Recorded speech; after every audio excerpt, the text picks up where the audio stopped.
Hello, good evening, नमस्कार। आप सभी का शुक्रिया जो आप इतना कीमती समय निकालकर यहाँ उपस्थित हुए।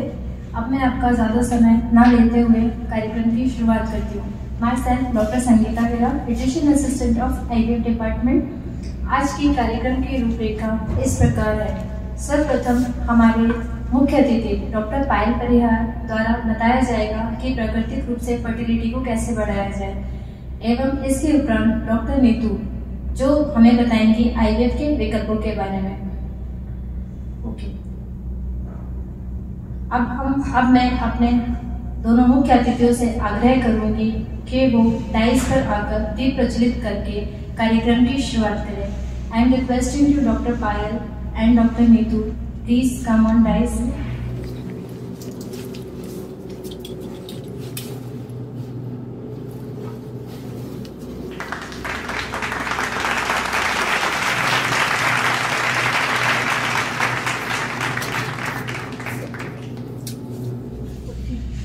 Thank you doctor Payal ma'am, thank you doctor Neetu. Programme को आगे बढ़ाते हुए अब हम अपने एक बहुत ही इम्पोर्टेंट टॉपिक जो है प्राकृतिक रूप से फर्टिलिटी को बढ़ाना, उसके बारे में डिस्कशन स्टार्ट करेंगे, जिसे प्रेजेंट करेंगी डॉक्टर पायल परिहार।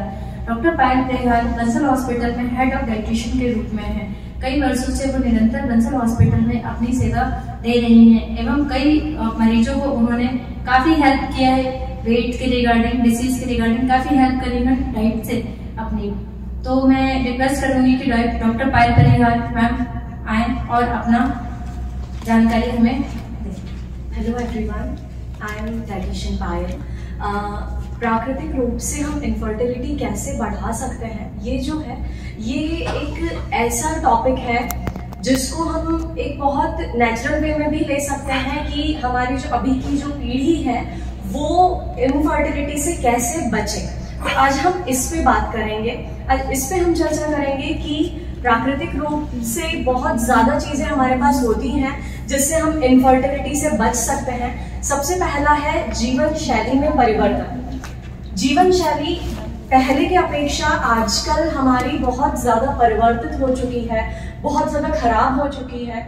तो उससे फिर से उसे हम ठीक करने की कोशिश करें। आजकल धूम्रपान बहुत ज्यादा किया जा रहा है। हम देख सकते हैं कि धूम्रपान का रेट जो था वो पहले बहुत कम था, अब उसका कंजम्पशन बहुत ज्यादा हो गया है। अल्कोहल कंजम्पशन है, स्मोकिंग है। जनरली पहले स्मोकिंग, हमें स्मोक कर तो ऐसे दिखते नहीं थे लोग, बट अभी स्मोकिंग बहुत ज्यादा रेट में लोग करने लगे हैं। एक्सरसाइज जो है, जैसे पहले के लोग ज्यादातर साइकिल से जाते थे, पैदल चलते थे, बट आजकल हमारे पास गाड़ियां हो गई हैं तो हम हर जगह, घर के पास में भी जाना रहता है तो हम गाड़ियों का इस्तेमाल करते हैं। और खान पान का जो है वो बहुत ही ज्यादा डिफरेंस आ गया है, बहुत परिवर्तित हो चुका है खाना। अगर हम एक नेचुरल फूड की बात करें तो वो हटते हुए उसमें बहुत ज्यादा एडिटिव्स यूज किए जा रहे हैं और बाहर का फूड इनटेक हम बहुत ज्यादा करने लगे हैं। पहले इतनी ज्यादा अवेलेबिलिटी नहीं थी तो हम घर का खाना खाते थे, खेतों में जो सब्जियां लग रही हैं हम वो खाते थे, बट अभी हम बाहर का खाना ज्यादा खाने लगे हैं। और जो नेचुरल फूड है वो कहीं ना कहीं मिलता ही नहीं है बेसिकली। और ऑर्गेनिक फूड जो है, ऑर्गेनिक फूड आधे से ज्यादा लोगों को पता ही नहीं है कि क्या होता है और इससे खाने से कितनी सारी बीमारियां ऐसी हैं जिससे हम बच सकते हैं। हमारा जो स्वास्थ्य है वो खाने पे निर्धारित करता है। तो हमारा जो संतुलित आहार है वो बहुत ज्यादा इम्पोर्टेंट है। हमें इस चीज पे ध्यान देना चाहिए कि अगर किसी ने आपसे पूछा है कि आप प्रोटीन इंटेक कितना करते हैं, तो अगर आप किसी डाइटिशियन के पास गए, उन्होंने आपसे पूछा प्रोटीन इंटेक कितना करते हैं, तो आप उनको बता नहीं पाते हैं। एग खाते हैं तो हाँ, हम वीक में एक आध बार एग खा लेते हैं, बट प्रोटीन का, कार्बोहाइड्रेट का, फ्रूट्स का और ग्रेन्स का, ये सारी चीजों का, फैट्स का जो इंटेक है ये रेगुलर बेसिस पे है। मतलब कि हम रोज कितनी क्वांटिटी में कितना फूड इंटेक कर रहे हैं और इसमें से क्या क्या चीजें खा रहे हैं। क्योंकि संतुलित आहार जो है उसमें कार्बोहाइड्रेट होता है, प्रोटीन होता है, अन्य विटामिन होते हैं जो कि हमारे शरीर को काफी सारे डिजीजेस से बचाते हैं और हमें डिजीज फ्री करते हैं हमारी बॉडी को। बेसिकली ये जो रेनबो ईटिंग पैटर्न है हमें हर डिजीज से, इनफर्टिलिटी से काफी ज्यादा बचाता है, क्योंकि इसमें एंटीऑक्सीडेंट्स होते हैं। एंटीऑक्सीडेंट्स जो हैं वो हमारे शरीर में फ्री रेडिकल्स जो रहते हैं, जैसे स्ट्रेस बहुत ज्यादा, जैसे आपने एक्सरसाइज करी है, आप बहुत ज्यादा सोच रहे हैं, तो इससे फ्री रेडिकल्स हमारी बॉडी में प्रोड्यूस हो जाते हैं। उन फ्री रेडिकल्स से लड़ने के लिए हमें एंटीऑक्सीडेंट का यूज हमारी बॉडी करती है।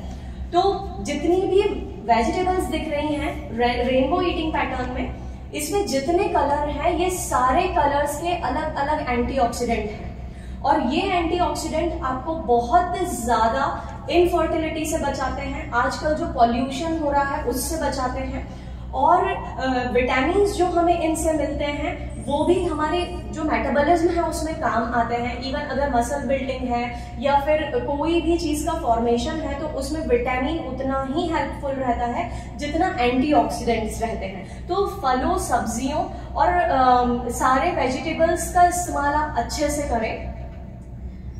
और इसके बाद हम बात करेंगे प्रोटीन की। प्रोटीन जो है ये हमारे शरीर में डेवलपमेंट का काम करता है। तो किसी भी चीज का डेवलपमेंट हो, मसल डेवलपमेंट हो, और जितनी भी ग्रोथ फैक्टर है वो प्रोटीन के कारण आता है।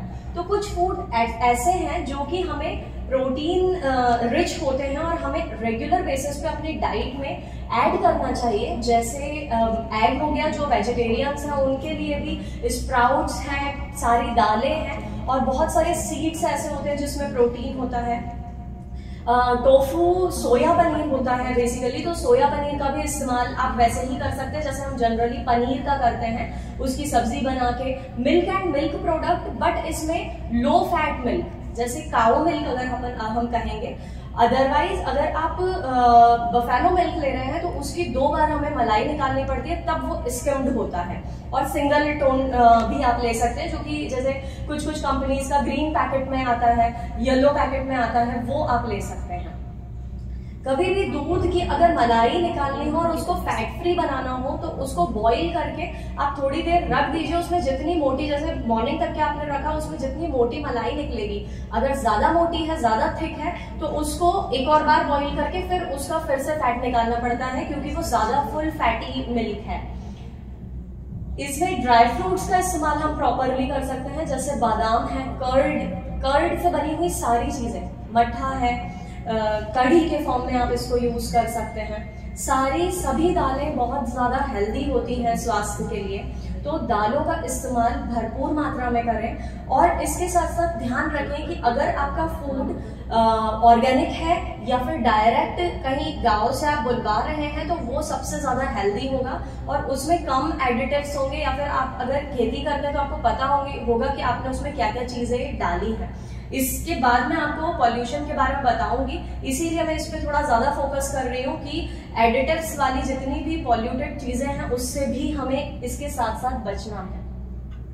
रेड मीट का यूज नहीं करना है। रेड मीट फैटी होता है बेसिकली, तो बहुत ज्यादा रेड मीट का यूज नहीं करना है। वंस इन अ वाइल चल जाएगा, बट रेगुलर बेसिस पे या ऑल्टरनेट डेज पर रेड मीट का इस्तेमाल नहीं होना चाहिए।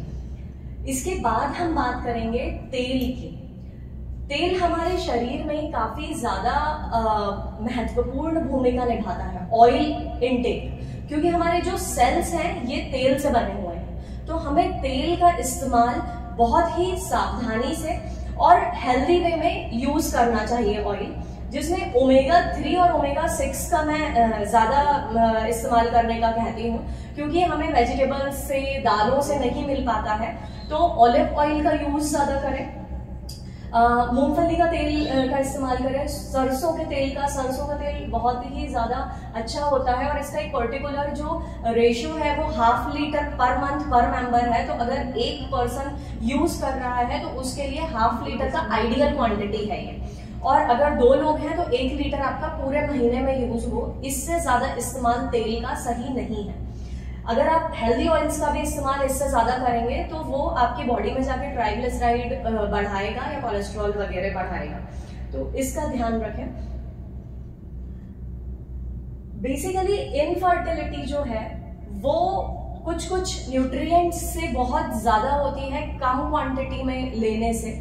तो हम विटामिन ई जो है ये एंटीऑक्सीडेंट का रोल प्ले करता है। बहुत सारे सीड्स हैं जिसमें विटामिन ई होता है, विटामिन सी होता है, फॉलेट होता है, ओमेगा 3, ओमेगा 6, ये बहुत ज़्यादा इम्पॉर्टेंट है हमारी बॉडी के लिए। तो कोई भी सीड अगर आप यूज कर रहे हैं तो 1 टेबल स्पून पर डे का आप उसको मिक्स करके, या फिर अगर अलग अलग ले रहे हैं तो इन सारी चीज़ों को कम क्वांटिटी में आप इस्तेमाल कर सकते हैं, हाफ स्पून। सोक्ड अगर रहेंगे जितने भी सीड्स हैं तो वो ज़्यादा न्यूट्रिशियस होते हैं, क्योंकि उसका जो न्यूट्रिशन है वो बहुत ज़्यादा एनहांस हो जाता है।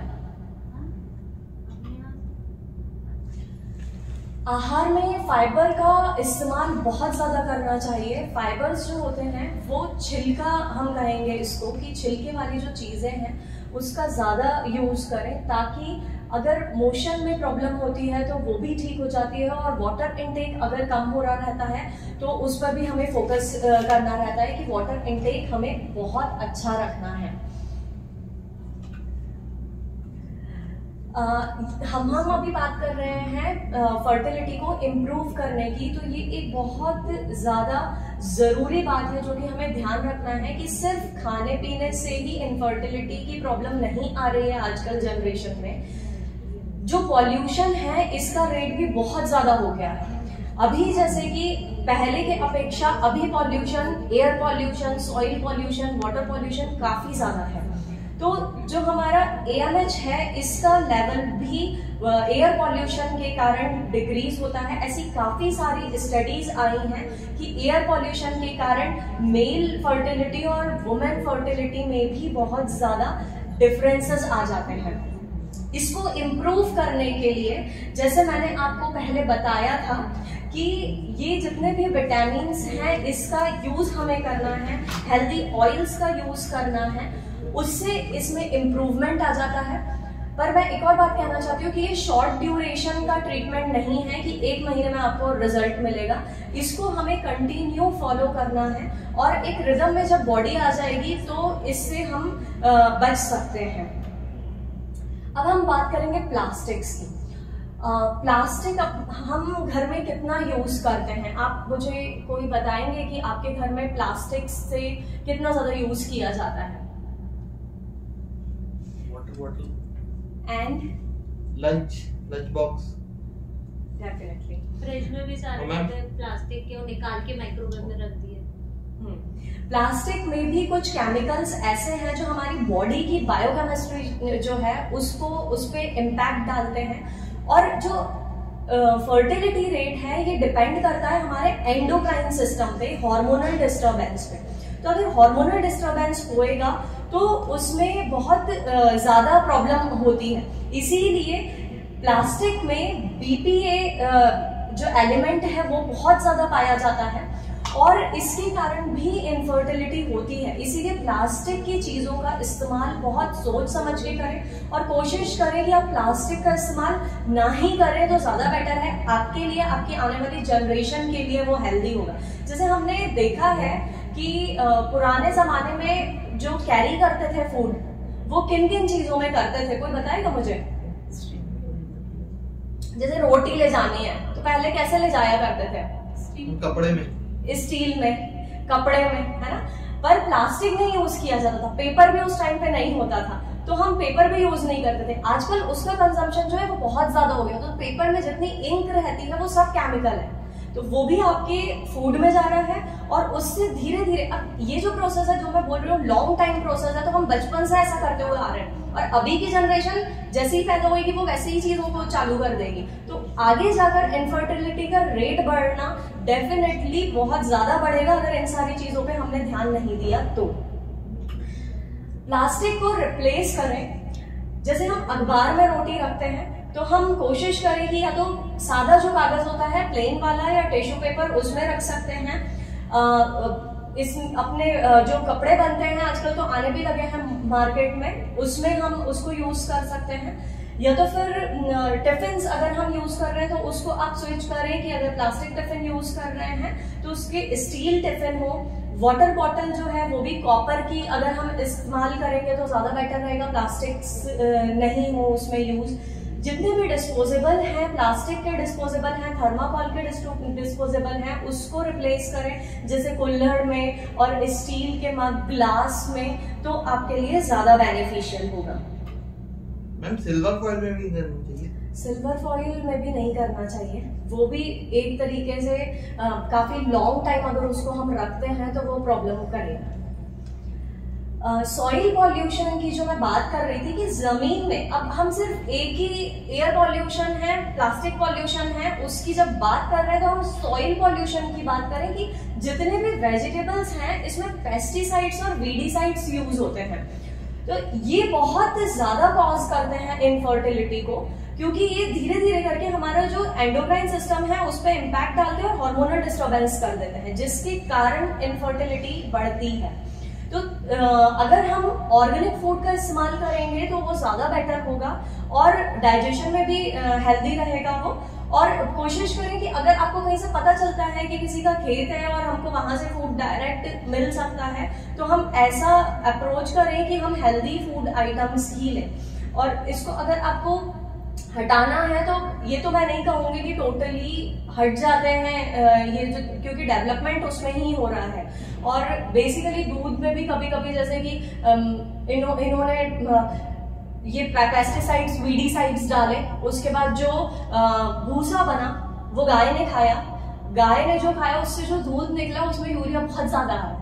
तो ये जो चीजें हैं ये टोटली जो है ये एक साइकिल है, तो इन चीजों का ध्यान रखें कि कुछ भी अगर वाइटल्स आपकी बॉडी में बढ़े हुए आ रहे हैं, जैसे कि यूरिक एसिड है, और बेसिकली यूरिक एसिड की मैं बात करूंगी तो उसमें हमें ध्यान रखना है कि फूड का बहुत बड़ा रोल है कि हमें कितनी मात्रा में प्रोटीन लेना है और कहाँ से यूरिया को हमारी बॉडी में कम करना है ताकि यूरिक एसिड बहुत ज्यादा नहीं बढ़े। वाटर पॉल्यूशन में भी सेम चीज है कि जितनी भी बॉटल्स हम यूज कर रहे हैं, जितनी भी चीजें पॉलिथीन यूज कर रहे हैं, वो सारी जाके वाटर में मिल रही है। इसके बाद जितनी फैक्ट्रीज हैं वो अपना जितना जो भी डिस्कार्ड कर रही है वो पूरा वाटर में कर रही है, तो वो वाटर पॉल्यूटेड हो रहा है। वो पॉल्यूटेड वाटर अगर हम पीते हैं तो हमारा जो ये इम्पैक्ट डालता है हार्मोनल डिस्टर्बेंस पे, और उससे हार्मोनल डिस्टर्बेंस के 100% चांसेस हैं। तो इस पे भी हमें फोकस करने की जरूरत है। जैसे कि अगर हम कॉपर में वाटर इनटेक करते हैं, कॉपर, ये जो चीजें हैं मैं जो पर्टिकुलर बोल रही हूँ पर्सन टू पर्सन वरी करती हैं। जरूरी नहीं है कि किसी को कॉपर, हो सकता है कि किसी के बॉडी में बहुत ज्यादा कॉपर हो और वो अगर इनटेक कर लेगा कॉपर तो उसको उससे प्रॉब्लम होने लगेगी। तो इसीलिए इन सारी चीजों का बहुत ज्यादा क्वांटिटी में यूज नहीं करें, बहुत ज्यादा इस्तेमाल नहीं करें। पर अगर हमने थोड़ी देर अगर वाटर रखा है तो कॉपर में उसको रख दें। जैसे अगर आप रात भर रख रहे हैं तो आप मॉर्निंग में पी सकते हैं, पर ऐसा नहीं कि उसको 3-4 दिन रखा है और फिर हम उसको कंटिन्यू कंजम्पशन कर रहे हैं। तो इसका हम कर सकते हैं, बॉईल कर सकते हैं वाटर को और उसके बाद यूज कर सकते हैं। आरओ वगैरह यूज कर सकते हैं, बट इसका फिल्ट्रेशन रेट जो है वो 100% नहीं होना चाहिए फिल्टर। अदरवाइज आप कहीं बाहर जाएंगे और पानी पिएंगे तो आपको वायरल होने के चांसेस, इन्फेक्शन होने के चांसेस ज्यादा रहेंगे और वो सूट नहीं करेगा पानी। तो 100% फिल्टर्ड वाटर नहीं इस्तेमाल करें। डिटॉक्सिफाई करें अपनी बॉडी को। इसमें हमारे घर में काफी सारी चीजें ऐसी पाई जाती हैं, जैसे कि जिंजर है, हल्दी है और हड़ड़ सुना होगा आप लोगों ने, हड़ड़ का नाम सुना है? हड़ड़ बहुत ज्यादा डिटॉक्सिफाई अच्छे से करता है बॉडी को, और वाटर पॉल्यूशन जो है, एयर पॉल्यूशन जो है उसको, उसका जो टॉक्सिसिटी होती है उसको रिमूव करने के लिए हड़ड़ बहुत ज्यादा इस्तेमाल किया जाता है। कुछ लोग इसका पुराने जमाने में इसको गुड़ में मिलाकर गोलियां बना लेते थे और रात में खाते थे। ऐसे ही सर्दियों के टाइम पे हल्दी का इस्तेमाल काफी ज्यादा किया जाता है। जितने भी आजकल डिटॉक्स वाटर आने लगे हैं कि फ्रूट्स को और मिंट वगैरह को कट करके हमने वाटर में ऐड कर दिया और उसके बाद हमने इनटेक किया, इससे जो हमारा हाइड्रेशन लेवल है वो भी मेंटेन होता है। और दूसरा कि जो हम सिंपल पानी पीते हैं, किसी को पानी पीने का मन नहीं करता है तो वो एक फ्लेवर ऐड हो जाता है तो ज्यादा इनटेक हो जाता है वाटर का, तो ये टॉक्सिसिटी को रिमूव कर देते हैं। टॉक्सिसिटी को जब रिमूव करते हैं तो हमारी बॉडी में फ्री रेडिकल्स बनना, स्ट्रेस बनना थोड़ा सा कम हो जाता है। उससे भी हमारा जो हार्मोनल डिस्टर्बेंस है वो सेटल होता है और चांसेस रहते हैं इम्प्रूवमेंट के, अच्छी स्लीप के, ग्रोथ के प्रॉपर चांसेस रहते हैं, फर्टाइल होने के और हेल्दी बॉडी होने के चांसेस काफी ज्यादा एनहांस हो जाते हैं। एक्सरसाइज करना बहुत जरूरी है, बट हेल्दी वे में एक्सरसाइज करना बॉडी को बेनिफिशियल इफेक्ट देता है, अच्छा रहता है बॉडी के लिए। बट अगर हम अनहेल्दी वर्कआउट करते हैं, मतलब कि अगर हमारा एक्सरसाइज तो बहुत ज्यादा एक्सट्रीम हो रहा है बट डाइट बिल्कुल सही नहीं है, तो वो भी बॉडी पे नेगेटिव इम्पैक्ट डालता है, वो भी स्ट्रेस बढ़ाता है, फ्री रेडिकल्स बढ़ाता है और हमारी सेहत पे सही इम्प्रेशन नहीं पड़ पाता है और हम बार बार बीमार होते हैं, इम्यूनिटी खराब होती है। कई बार मैंने देखा है ऐसे पेशेंट्स हैं जो कि बहुत ज्यादा वर्कआउट करते हैं बट इम्यूनिटी उनकी कम रहती है, तो इम्यूनिटी कम होने से वायरल बहुत ज्यादा लगता है उनको। हमारे एक स्पोर्ट्स न्यूट्रिशन का फंडा है 70:30 का या 75:25 का, जिसमें 70% डाइट जो है वो बहुत बड़ा रोल प्ले करती है और 30% एक्सरसाइज होती है।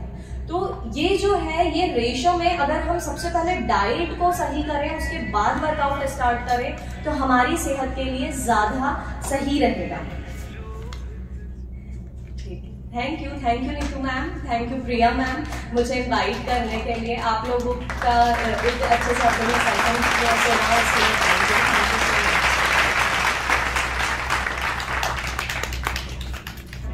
इंफॉर्मेशन हमें प्रोवाइड करवाए, थैंक यू। तो अब हम प्रोग्राम को आगे बढ़ाते हैं और अब हमारा नेक्स्ट टॉपिक जो होगा वो होगा आईवीएफ के लेकर, जिससे प्रेजेंट करेंगी डॉक्टर नीतू सिमैया। डॉक्टर नीतू सिमैया काफी समय से बंसल हॉस्पिटल और डॉक्टर प्रिया मैम के साथ जुड़ी हुई है, तो इसे प्रेजेंट करेंगी डॉक्टर नीतू। और डॉक्टर नीतू मैम किसी भी इंट्रोडक्शन की मोहताज नहीं है, she is a pillar of IVF department. Please ma'am.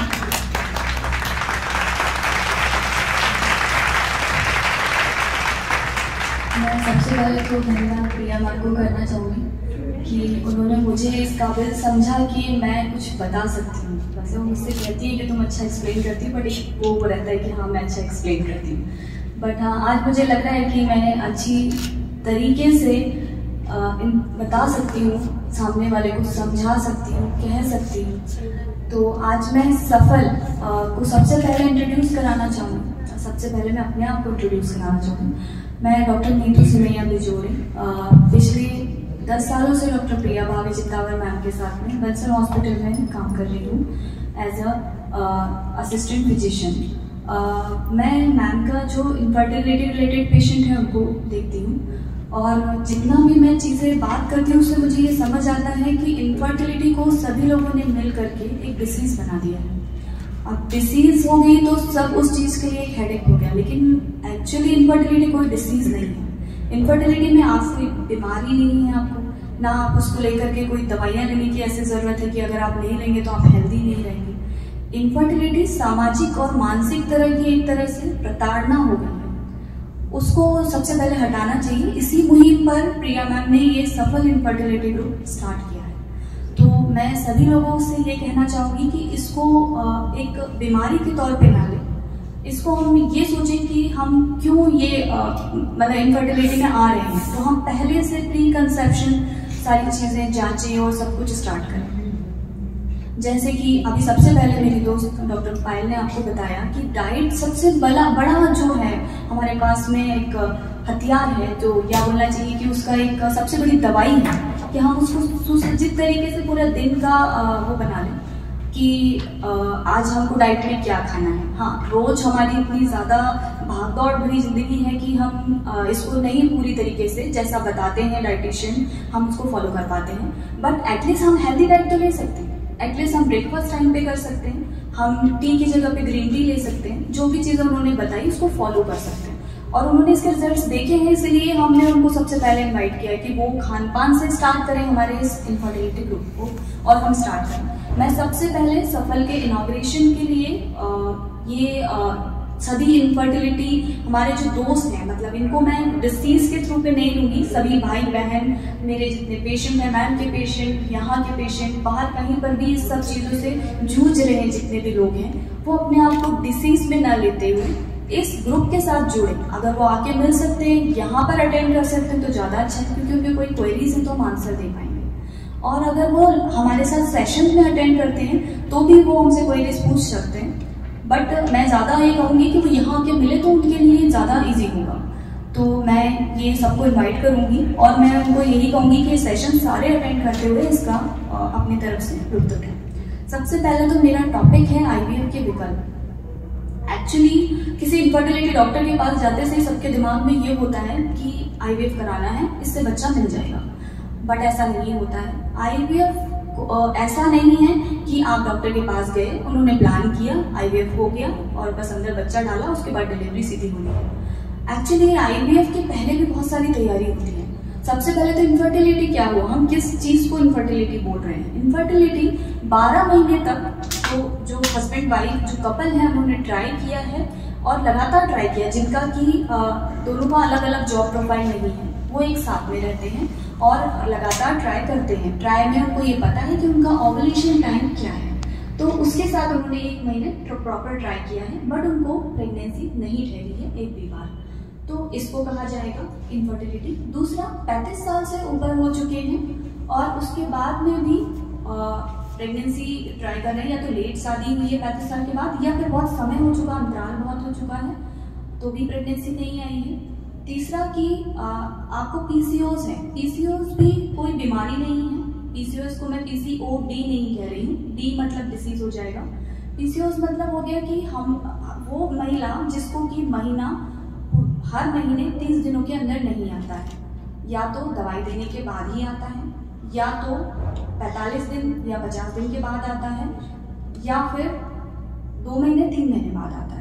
तो उसके लिए भी एक तरीका है जो कि स्टेप बाय स्टेप देखा जाए, जिसमें हम ये समझें कि क्यों महीना नहीं आ रहा है, क्या कारण है। सबसे पहले भी उसमें क्या चीज़ें हमें देखने की ज़रूरत है। तो ये इनफर्टिलिटी के अंदर आते हैं जिनको ट्रीटमेंट की ज़रूरत है।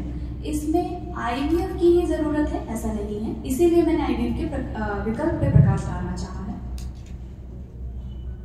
फर्स्ट टाइप मैं यही कहूँगी कि इसमें कारण होते हैं। प्राइमरी इनफर्टिलिटी यानी जिनको 12 महीने तक ट्राई करने पर एक भी बार बच्चा नहीं ठहरा है। सेकेंडरी इनफर्टिलिटी यानी कि एक बच्चा है वो दूसरे बच्चे के लिए ट्राई कर रहे हैं। एक्सप्लेन इनफर्टिलिटी यानी कि वो उनकी हमने जब रिपोर्ट्स कराई है, जो कि मैं सेकेंड स्लाइड पे आऊँगी, वो रिपोर्ट्स में कुछ परेशानियाँ उभर के आई हैं। और इसमें एक चीज़ और पेशेंट मुझसे हमेशा कहते हैं कि मैडम ये तो हस्बैंड में बीमारी है ना, मेरे अंदर तो नहीं है, या ये तो वाइफ की प्रॉब्लम है ना, मेरे अंदर तो नहीं है। बट ऐसा नहीं है, एक्चुअली ये कपल ऑफ ट्रीटमेंट है। तो किसके अंदर परेशानी है ढूंढने से अच्छा है हमें ट्रीटमेंट की तरफ जाना है, जो कि एक्सप्लेन इनफर्टिलिटी में आता है और जो डॉक्टर आपको बता रहे हैं, जिसका कि ट्रीटमेंट है। उसके बाद आता है अनएक्सप्लेन इनफर्टिलिटी। अनएक्सप्लेन इनफर्टिलिटी का मतलब ये नहीं है कि सारी जांचें अच्छी हैं बट प्रेगनेंसी नहीं आ रही है। अनएक्सप्लेन का मतलब ये है कि सब कुछ जितने भी हमने ट्रीटमेंट कराए हैं उसमें बच्चा हमें अभी तक नहीं ठहरा है, अब आगे आईवीएफ की जरूरत है, तो इसको अनएक्सप्लेन कहेंगे। उसमें अनएक्सप्लेन में एक चीज और आएगी, आईवीएफ होने के बाद भी प्रेगनेंसी नहीं आई है क्योंकि इम्प्लांटेशन में अभी भी बच्चा हुआ। सेकेंड,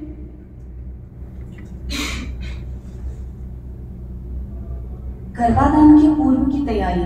गर्भाधान प्री कंसेप्शन, जो आजकल लोग मुझे अवेयर होते हुए दिख रहे हैं, गर्भाधान में सबसे पहले तो हमें पूर्व तैयारी के लिए करना क्या है। ये स्ट्रेसफुल और भागती हुई जो हमारी लाइफ है उसमें अगर हमें प्रेगनेंसी चाहिए तो हमें क्या क्या चीज़ें देखनी रहेगी। सबसे पहले तो एज फैक्टर आता है। हम लोग लेट शादी ही कर रहे हैं। लेट शादी हम कर इसलिए रहे कि हम नहीं सोचते हैं कि पहले हमारा पूरा एजुकेशन हो जाए, उसके बाद में हम अपने तरीके से पूरा सेटल हो जाए, उसके बाद हम अपने लिए ढूंढेंगे और फिर हम शादी करेंगे। उसमें हम अपनी एज पूरी गवा चुके होते हैं। तो अगर हम इस चीज़ को लेके अवेयर हैं तो हमें टाइम भी मैरिज करने के लिए भी सोचना चाहिए, तो आयु हमारी नहीं जाएगी। बट अगर हमने लेट शादी की है और अगर ऐसा है कि आयु हमारी 35 से ऊपर हो चुकी है तो ट्रीटमेंट की हमें ज़रूरत है, प्री कंसेप्शन देखने की ज़रूरत है। अब इसका मतलब ये नहीं हुआ कि 35 साल से नीचे वाले प्री कंसेप्शन जांचें नहीं करा सकते। प्री कंसेप्शन जांच करने का मतलब है कि हमारी ये रिपोर्ट सारी नॉर्मल आ रही है, हम इस तरीके से सारे नॉर्मल हैं, अब हम ट्राई कर सकते हैं। तो फर्स्ट है आयु यानी कि हमारी एज। दूसरा है वजन यानी कि बीएमआई। बीएमआई 25 से नीचे हो तो वो नॉर्मल माना जाता है, 27-27 तक थोड़ा एवरेज है और उससे ऊपर है तो आपको वेट कम करने की ज़रूरत है। वेट कम करने के लिए डॉक्टर पायल ने आपको सजेस्ट किया 70:30, आई थिंक मैंने सही था। तो उसमें आपको थोड़ा सा ध्यान देने की ज़रूरत है, जिसमें आपको योगा के लिए भी हम लोग आगे के सेशंस में रखेंगे। उसके बाद आता है जीवन शैली या कार्यशैली। जीवन शैली में ऐसा है कि हम अपना पूरा जॉब प्रोफाइल के हिसाब से अपनी सारी चीज़ें तो नहीं एक्सेप्ट वो कर सकते, बट वॉक कर सकते हैं, डाइट पे ध्यान दे सकते हैं, स्ट्रेस फ्री रह सकते हैं, कुछ चीज़ें हैं जो हमारे हाथ में होती हैं। उसके बाद है व्यायाम, जो मैंने आपको भी बताया कि एक्सरसाइज आपको करनी ही है, बट उसके लिए एक्सट्रीम एक्सरसाइज करना ऐसा नहीं है। आप एक्सरसाइज को इस लेवल पे ले सकते हैं कि आप मॉर्निंग में उठ के थोड़ा सा रनिंग कर लें या फिर वॉक कर लें, एक नियम बना लें कि इतने टाइम तक आपको सेट करना है। और दूसरा ये कि आप एक्सरसाइज को या तो इवनिंग में भी खाना खाने के बाद कर सकते हैं।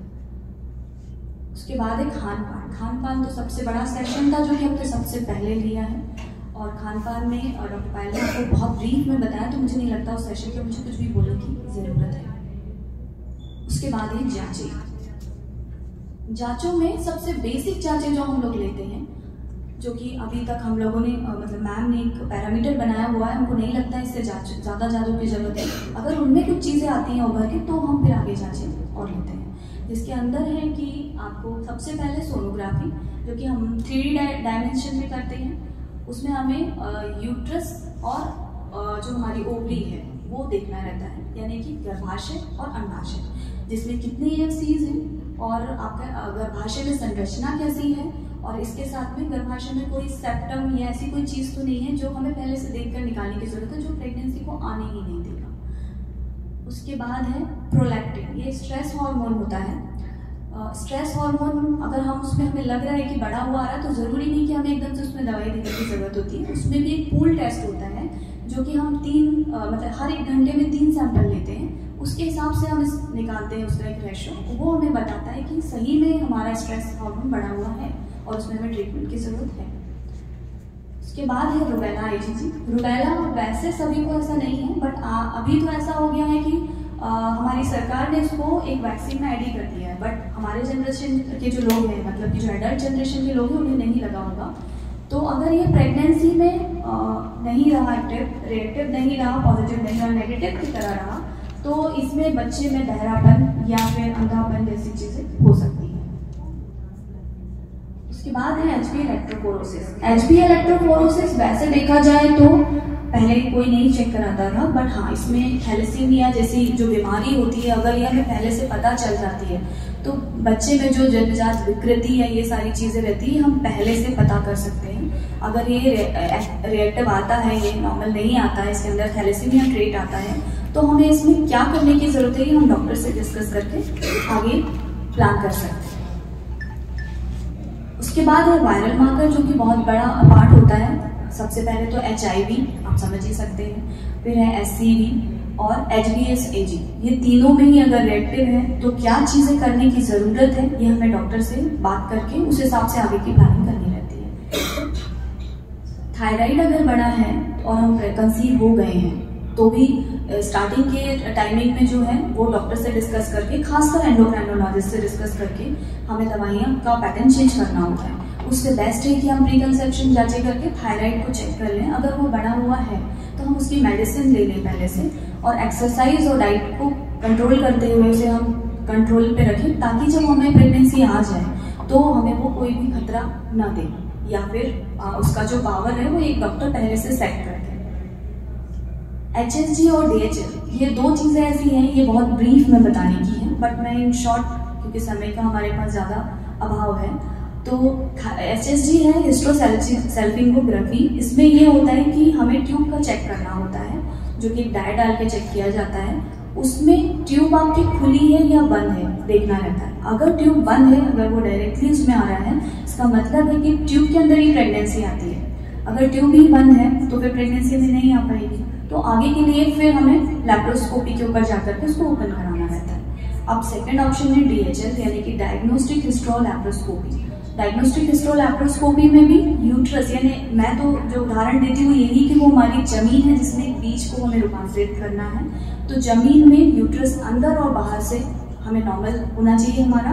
ट्यूब हमारी किसी भी इन्फेक्शन से नहीं ग्रसित होना चाहिए, और पेरीपेटिक एरिया, POD या जो भी उसके आसपास की चीज़ें हैं उसमें भी किसी तरह का इन्फेक्शन नहीं होना चाहिए। खासकर इंडियंस में सबसे ज़्यादा ट्यूबरक्लोसिस पाया जाता है, जो कि कोई भी सिम्टम्स नहीं देता, पर वो जेनाइटल ऑर्गन में होता है। दूसरा, नॉर्मल इन्फेक्शंस भी रहते हैं, और तो उसका भी अगर हमें ट्रीटमेंट की ज़रूरत है तो एंटीबायोटिक या जो भी देना है डॉक्टर उसके अकॉर्डिंग कर सकता है।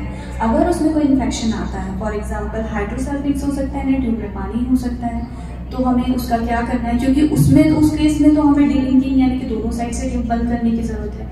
किसी का ट्यूब है, वो प्रेगनेंसी देने वाली चीज़ है, तो ऑब्वियसली उसको डीलिंक करना या फिर निकालना एक बड़ा डिसीजन होता है। तो ये सारा डिस्कशन करके डॉक्टर के सामने आगे का डिसीजन लेना होता है।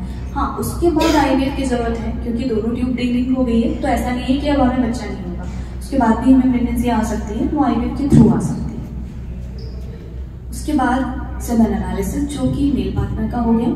इसमें बहुत सारी चीज़ें हैं। अब बाहर की जो रिपोर्ट्स जो हम लगातार देख रहे हैं, उसमें सबसे मेन पार्ट जो होता है वो होता है मॉर्फोलॉजी, वो छोड़ दी जाती है ज़्यादातर। अब पेशेंट का कहना है बाहर से जो रिपोर्ट लाई है उसके अंदर में मैडम सारा नॉर्मल बता रहे हैं, बट जो आईवीएफ सेंटर्स होते हैं वहाँ पर जो खासकर एंड्रोलॉजिस्ट या एम्ब्रियोलॉजिस्ट होते हैं वो इस चीज़ पे मार्क कर रहे होते हैं, क्योंकि वो उसके स्पेशल केयर में भी होते हैं। तो उसमें मॉर्फोलॉजी एक ऐसा वर्ड है कि अगर आप सबसे मेन, तो जैसे मैडम ने बताया कि टोबैको, स्मोकिंग, एल्कोहल, जो भी आप एडिक्शन ले रहे हैं उसका बहुत ज़्यादा फर्क पड़ता है।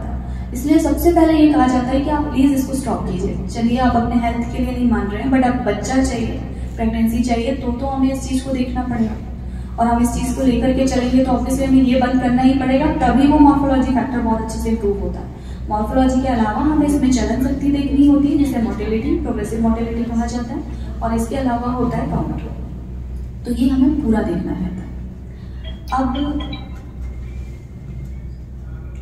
अगर हमें नहीं करा, मतलब अगर हमने इसके बाद की सारी जांचें करा ली और निकल के आया कि सारी जांचें नॉर्मल है, तो अब पहला है, अगर आप पीसीयू या इस तरह का तो ओवुलेशन इंडक्शन देना है। अगर रेगुलर मेंसेस आ रहे हैं, इसका मतलब ओवुलेशन टाइम पर हो रहा है और आपने ट्राई भी किया है, तो अब इसके बाद क्या ऑप्शन बचता है? इसके बाद अगर आपकी ट्यूब ओपन है तो हम आईयूआई कर सकते हैं। आईयूआई एक्चुअली सर्वाइकल जो होता है,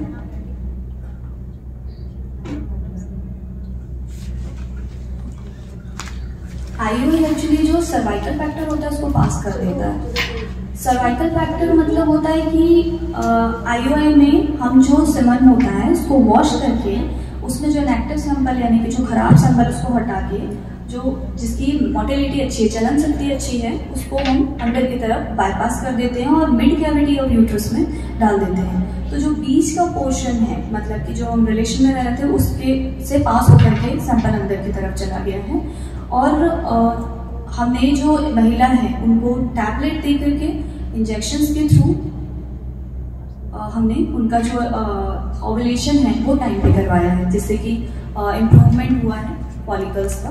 और एड हमने अभी भी नहीं देखा है, फॉलिकल के थ्रू हमने सारी चीजें करी है। तो इसमें आप जैसे कि देख रहे हैं कि जो शुक्राणु होता है उसको अंदर डालने के बाद अभी भी जो समस्या बची हुई है वो है पेनिट्रेशन की। तो पेनिट्रेशन जो है वो हम आईवीएफ में कर सकते हैं, जिसको कि मैं आपको सेकंड स्लाइड में बताऊंगी, सेकंड सेशन में बताऊंगी। ये चीज़ें बहुत ज़्यादा इम्पॉर्टेंट होती हैं एक इनफर्टिलिटी कपल के लिए। अब उसको हम कैसे इम्प्रूव करें, मुझे ये लगता है कि हम डॉक्टर से सलाह लेकर के ये सारी चीज़ें कराएं, और सबसे बेस्ट है कि हम पूर्व गर्भाधान की तैयारी करें, ताकि हम पहले से ही सारी जांचें करके और देखें। जैसे कि आप इसमें देख रहे हैं कि हमने शुक्राणु अंदर डाले, इसके बाद में इसका जो पेनिट्रेशन वाला बचा हुआ है रोल वो में करना होता है। तो वो शुक्राणु को खुद जा करके ओवम के अंदर पेनिट्रेशन करना होता है। इसलिए आईयूआई के सक्सेस रेट जो होते हैं वो नॉर्मल से सिर्फ थोड़े ज़्यादा होते हैं, इसलिए इसे मॉडिफाइड साइकिल कहा जाता है। नेचुरल साइकिल को हम मॉडिफाई कर रहे हैं। तो ये जिस तरीके से अंदर हम लोग इंसेमिनेट करते हैं वो प्रोसेस है। इसके बाद में मिड कैविटी में डाल दिए, वैसे वेजाइना में रहता है तो एक तो उसको बहुत ज़्यादा समय नहीं लगा क्योंकि वो जल्दी चला गया, और उसके बाद में पेनिट्रेशन जो है उसको खुद ही करना होता है। इसलिए आईयूआई का सक्सेस रेट अगर जिसका सब कुछ नॉर्मल है, एज भी बहुत ज़्यादा नहीं है, उस कंडीशन में देखें तो 10 से 15% या 20% तक रिजल्ट कहा जाता है। अगर ये नहीं हो पाया है और ये सारी चीज़ें आपके आगे हो चुकी हैं तो फिर आईवीएफ के लिए हम जा सकते हैं, बट डॉक्टर से सारी चीज़ें डिस्कस करके प्रॉपर तरीके से। तो मैं आप सभी लोगों का धन्यवाद करूँगी कि आप लोग यहाँ आए, आपने इतना समय निकाला और मुझे सुना, और सुनने के बाद अगर आप ये सारी चीज़ें कुछ पूछना चाहते हैं तो पूछ सकते हैं, और ये सारी चीज़ें जो हैं आप अपने समय इसमें लागू करें, अपने जीवन शैली में लागू करें, ताकि कि आपको इससे कुछ फ़ायदा मिल सके। सफल से जुड़े रहें और धन्यवाद इन सब चीज़ों के लिए।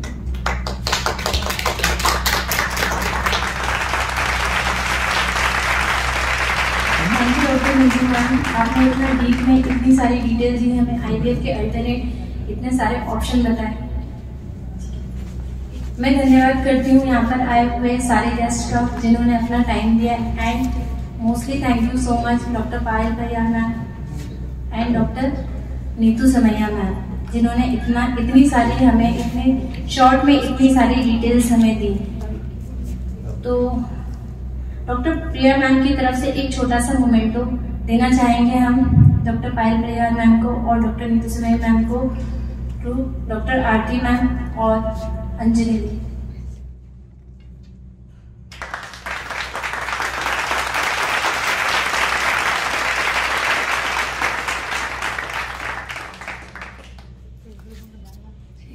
Thank you Aarti ma'am, thank you Payal ma'am. Now please come on rise Dr. Neetu ma'am and Anjali.